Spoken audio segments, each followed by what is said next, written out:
بسم الله الرحمن الرحيم. الحمد لله الذي أنزل على عبده الكتاب ولم يجعل له عوجا قيما لينذر بأسا شديدا من لدنه ويبشر المؤمنين الذين يعملون الصالحات أن لهم أجرا حسنا ماكثين فيه أبدا وينذر الذين قالوا اتخذ الله ولدا ما لهم به من علم ولا لآبائهم كبرت كلمة تخرج من أفواههم إن يقولون إلا كذبا فلعلك باخع نفسك على آثارهم إن لم يؤمنوا بهذا الحديث أسفا إنا جعلنا ما على الأرض زينة لها لنبلوهم أيهم أحسن عملا وإنا لجاعلون ما عليها صعيدا جرزا أم حسبت أن أصحاب الكهف والرقيم كانوا من آياتنا عجبا إذا والفتية إلى الكهف فقالوا ربنا آتنا من لدنك رحمة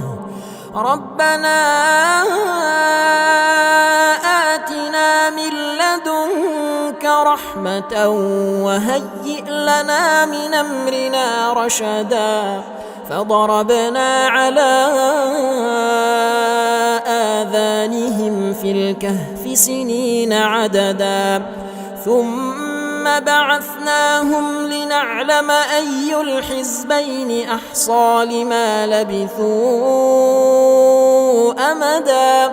نحن نقص عليك نبأهم بالحق إنهم فتية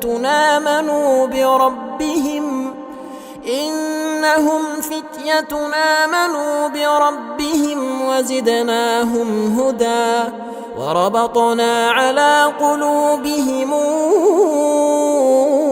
إذ قاموا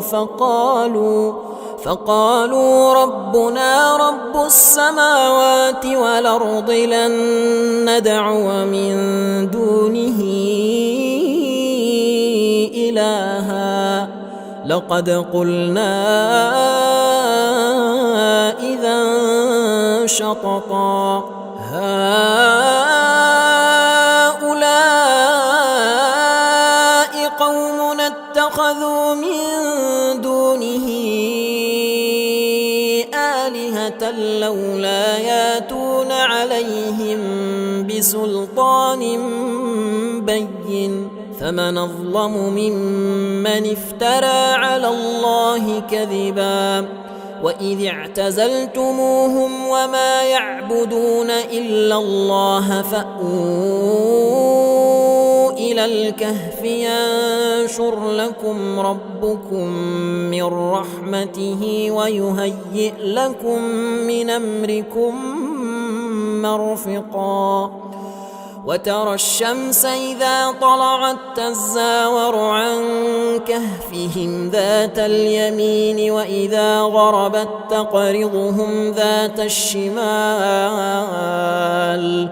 وإذا غربت تقرضهم ذات الشمال وهم في فجوة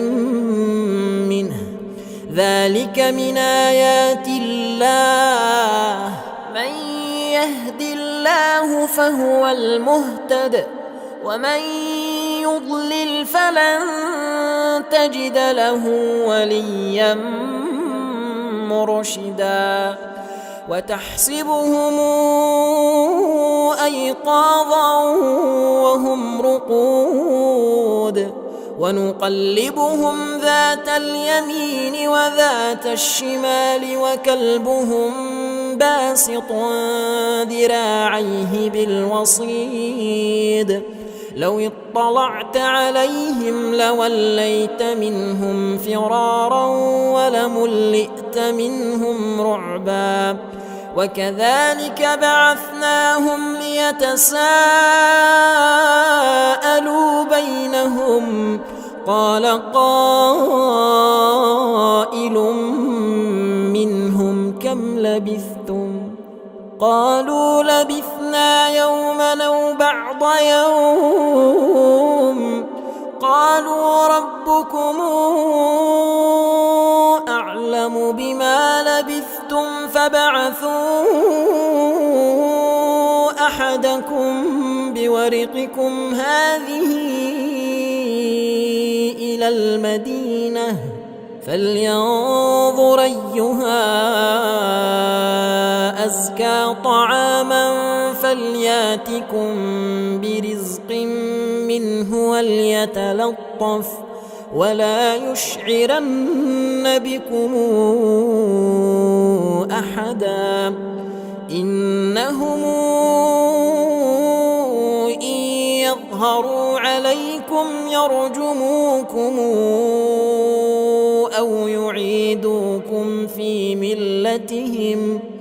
أو يعيدوكم في ملتهم ولن تفلحوا إذا أبدا وكذلك أعثرنا عليهم ليعلموا أن وعد الله حق وأن الساعة لا ريب فيها إذ يتنازعون بينهم أمرهم فقالوا ابنوا عليهم بنيانا ربهم أعلم بهم قال الذين غلبوا على أمرهم لنتخذن عليهم مسجدا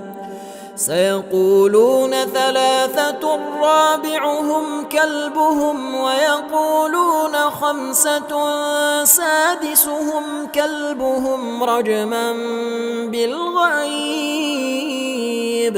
ويقولون سبعة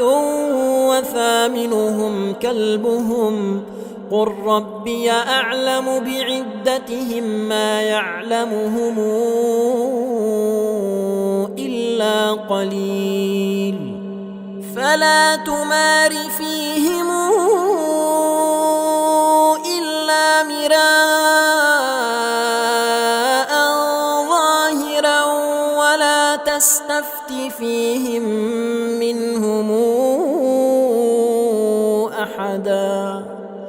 ولا تقولن لشيء إني فاعل ذلك غدا إلا أن يشاء الله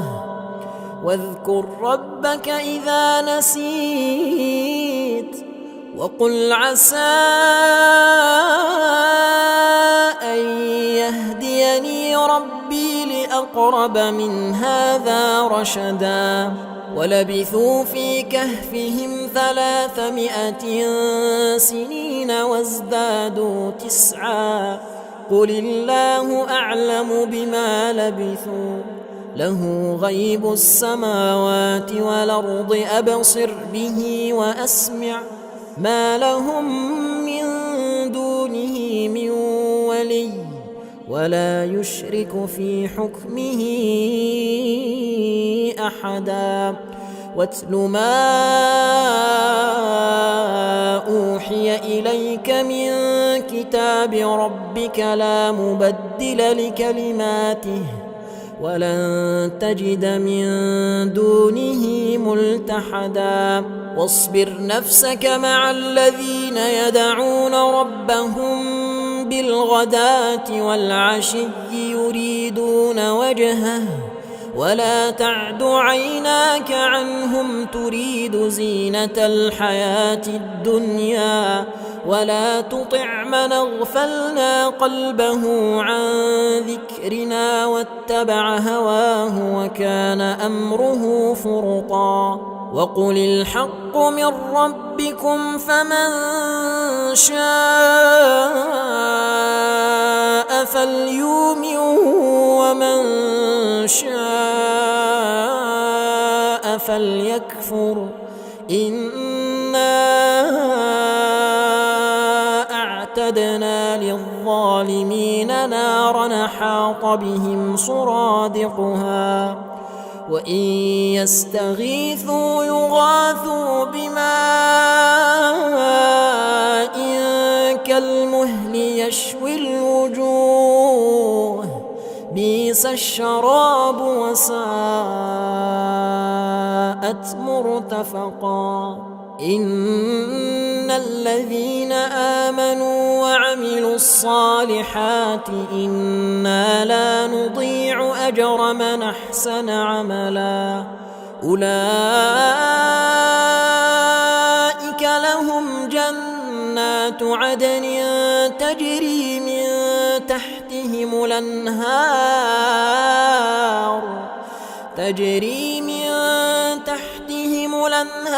يحلون فيها من أساور من ذهب ويلبسون ثيابا خضرا من سندس واستبرق متكئين فيها على الأرائك نعم الثواب وحسنت مرتفقا واضرب لهم مثل الرجلين جعلنا لأحدهما جنتين من أعناب وحففناهما بنخل وجعلنا بينهما زرعا كلتا الجنتين آتت أكلها ولم تظلم منه شيئا وفجرنا خلالهما نهرا وكان له ثمر فقال لصاحبه وهو يحاوره أنا أكثر منك مالا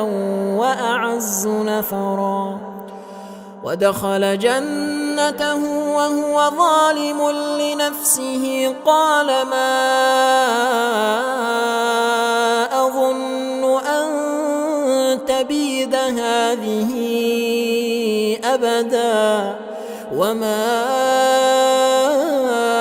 أظن الساعة قائمة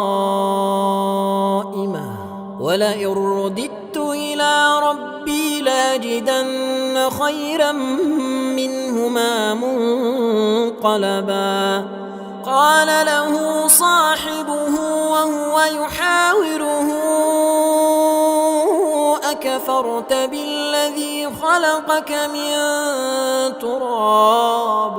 أكفرت بالذي خلقك من تراب ثم من نطفة ثم سواك رجلا لكن هو الله ربي ولا أشرك بربي أحدا ولولا إذ دخلت جنتك قلت ما شاء الله لا قوة إلا بالله إن ترني أنا أقل منك مالا وولدا فعسى ربي أن يؤتيني خيرا من جنتك ويرسل عليها حسبانا من السماء فتصبح صعيدا زلقا أو يصبح ماؤها غورا فلن تستطيع له طلبا وأحيط بثمره فأصبح يقلب كفيه على ما أنفق فيها وهي خاوية على عروشها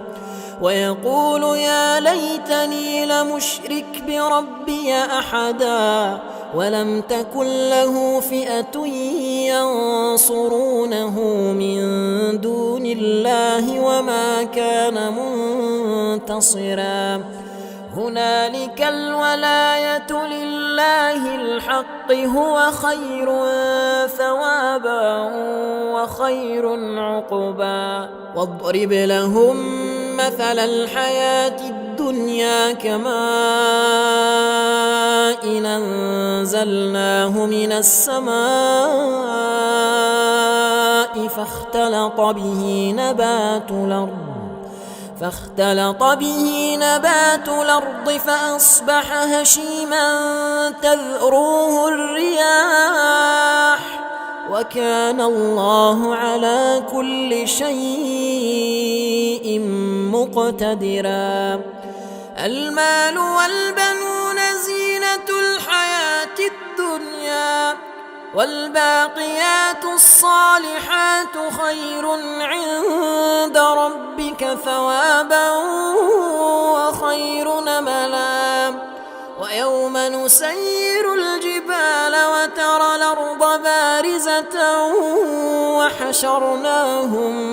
وحشرناهم فلم نغادر منهم أحدا وعرضوا على ربك صفا لقد جئتمونا كما خلقناكم أول مرة بل زعمتم أن لن نجعل لكم موعدا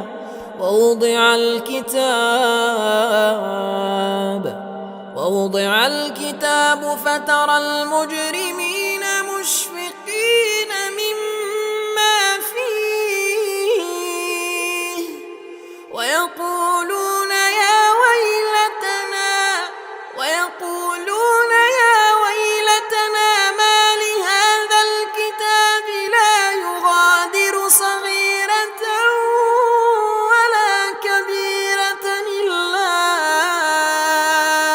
أحصاها ووجدوا ما عملوا حاضرا ولا يظلم ربك أحدا وإذ قلنا للملائكة اسجدوا لآدم فسجدوا إلا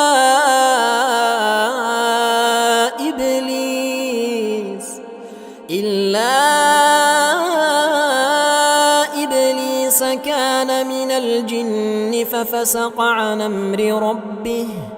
أفتتخذونه وذريته أولياء من دوني وهم لكم عدو بئس للظالمين بدلا ما أشهدتهم خلق السماوات والأرض ولا خلق أنفسهم وما كنت متخذ المضلين عضدا ويوم يقول نادوا شركائي الذين زعمتم فدعوهم فلم يستجيبوا لهم وجعلنا بينهم موبقا ورأى المجرمون النار فظنوا أنهم مواقعوها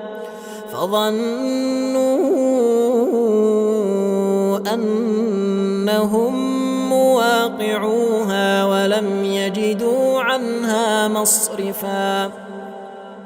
ولقد صرفنا في هذا القرآن للناس من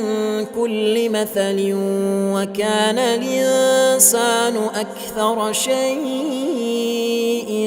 جدلا وما منع الناس أن يؤمنوا إذ جاءهم الهدى ويستغفروا ربهم إلا أن تاتيهم سنة الأولين أو ياتيهم العذاب قبلا وما نرسل المرسلين إلا مبشرين ومنذرين ويجادل الذين كفروا بالباطل ليدحضوا به الحق واتخذوا آياتي وما أنذروا هزؤا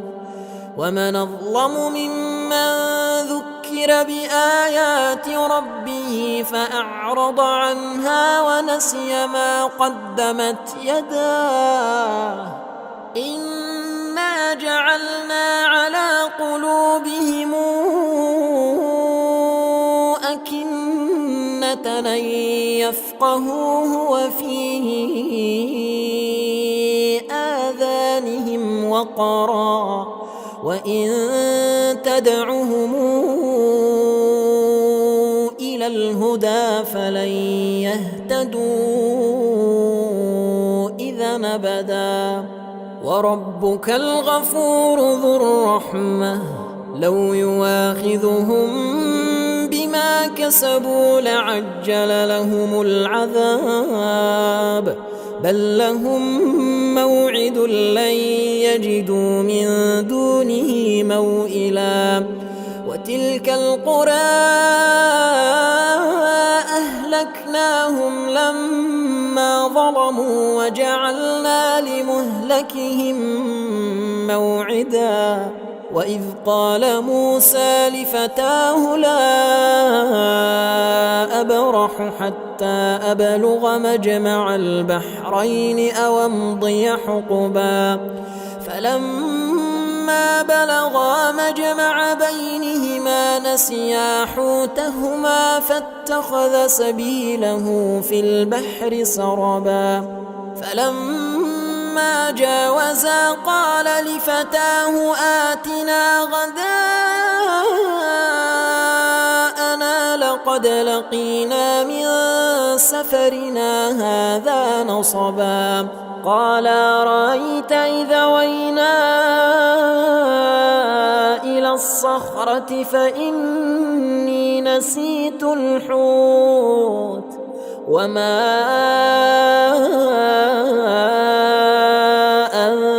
أنسانيه إلا الشيطان أن أذكره واتخذ سبيله في البحر عجبا قال ذلك ما كنا نبغي فارتدا على آثارهما قصصا فوجدا عبدا من عبادنا آتيناه رحمة من عندنا وعلمناه من لدنا علما قال له موسى هل اتبعك على أن تعلمني مما علمت رشدا قال إنك لن تستطيع معي صبرا وكيف تصبر على ما لم تحط به خبرا قال ستجدني إن شاء الله صابرا ولا أعصي لك أمرا قال فإن اتبعتني فلا تسألني عن شيء حتى أحدث لك منه ذكرا فانطلقا حتى إذا ركبا في السفينة خرقها قال أخرقتها لتغرق أهلها لقد جئت شيئا إمرا قال ألم قل إنك لن تستطيع معي صبرا قال لا تواخذني بما نسيت ولا ترهقني من أمري عسرا فانطلقا حتى إذا لقيا غلاما فقتله قال أقتلت نفسا زاكية بغير نفس لقد جئت شيئا نكرا قال ألم قل لك إنك لن تستطيع معي صبرا قال إن سألتك عن شيء بعدها فلا تصاحبني قد بلغت من لدني عذرا فانطلقا حتى إذا أتيا أهل قرية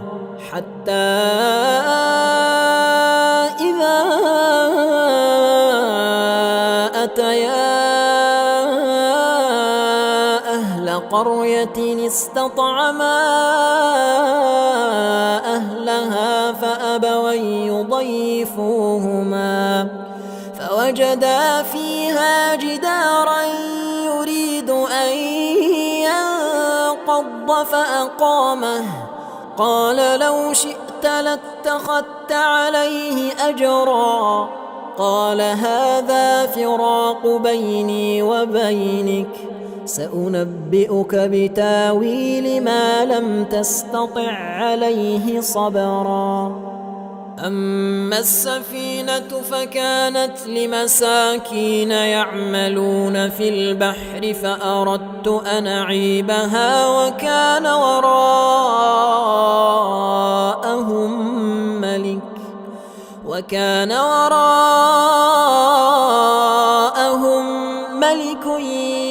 يأخذ كل سفينة غصبا وأما الغلام فكان أبواه مؤمنين فخشينا أن يرهقهما طغيانا وكفرا فأردنا أن يبدلهما ربهما خيرا منه زكاة وأقرب رحما وأما الجدار فكان لغلامين يتيمين في المدينة وكان تحته كنز لهما وكان أبوهما صالحا فأراد ربك أن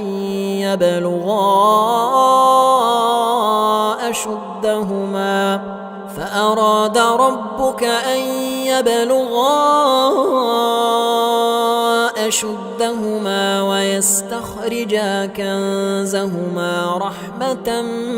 من ربك وما فعلته عن أمري ذلك تاويل ما لم تسطع عليه صبرا ويسألونك عن ذي القرنين قل سأتلو عليكم منه ذكرا إنا مكنا له في الأرض وآتيناه من كل شيء سببا فاتبع سببا حتى إذا بلغ مغرب الشمس وجدها تغرب في عين حمئة ووجد عندها قوما قلنا يا ذا القرنين إما أن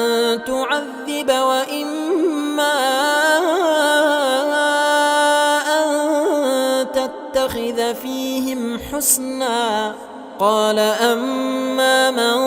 ظلم فسوف نعذبه ثم يرد إلى ربه فيعذبه عذابا نكرا. وأما من آمن وعمل صالحا